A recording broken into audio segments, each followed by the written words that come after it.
Kabogable, phenomenal box office superstar, and now the queen of all networks, Meme Vice Ganda.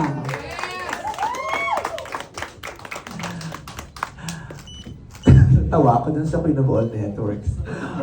Anyway, magandang hapon sa inyong lahat. Good afternoon, Sir MVP, Sir Rick Vargas, Ranvel, to all the members of the press, sa lahat po ng bumubuo ng MVP Group, ng Media Quest. Thank you so much for being here, for joining us tonight, and for joining us witness this wonderful partnership between me and Media Quest. Maraming salamat po. And I just want to say thank you very much po for your trust, for believing in me, for believing that I can offer something to your group. And I'm just so grateful and super excited to be able to unleash the every ounce of creativity, hard work, and passion that's still left in my soul.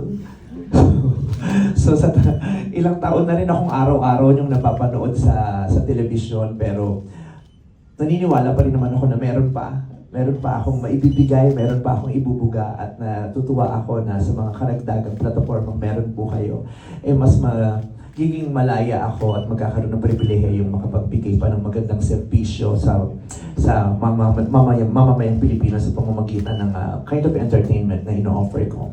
And I am also very grateful to ABS-CBN for every learning na bit-bit ko ngayon, sa every experience na meron ako ngayon, sa lahat ng mai-offer ko na nagsimula sa kanila, sa mga karanasan kong ibinigay sa kanila.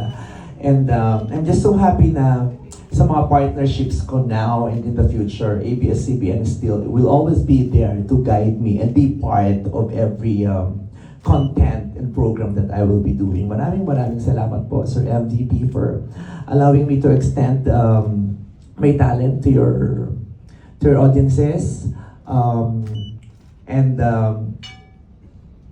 Masaya lang ako because we did not have a not so happy experience in the past, because as we all know, Showtime used to air in TV5 and then suddenly nawala. So it broke my heart at that time. Pero ngayon, nakakatuwa na, syempre yung heartbreak nahi-heal, nagkakaroon ng maraming learnings, at pwede pa rin makabuo ng isang magandang relationship pa after a heartbreak.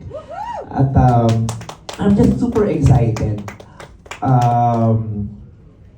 Kagabi pa lang, di ako makatulog. Ang dami kong naiisip, ang dami kong gustong content na gawin.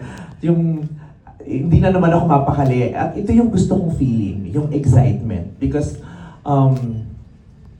I started Showtime 16 years ago, so almost every day for the past 16 years, nagtatrabaho ako. Pero yun ang kinakatakot ko, yung dumating ako isang araw na parang hindi na ako na-excite.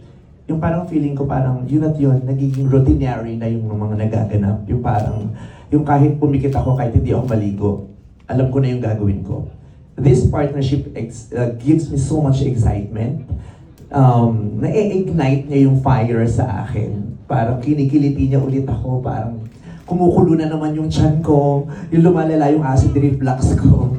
Gusto ko yung ganung feeling, yung lumalala yung acid reflux ko, na gusto ko yung pakiramdam na may bagong bahay, may mga bagong taong makakausap, may mga bagong makakatrabaho.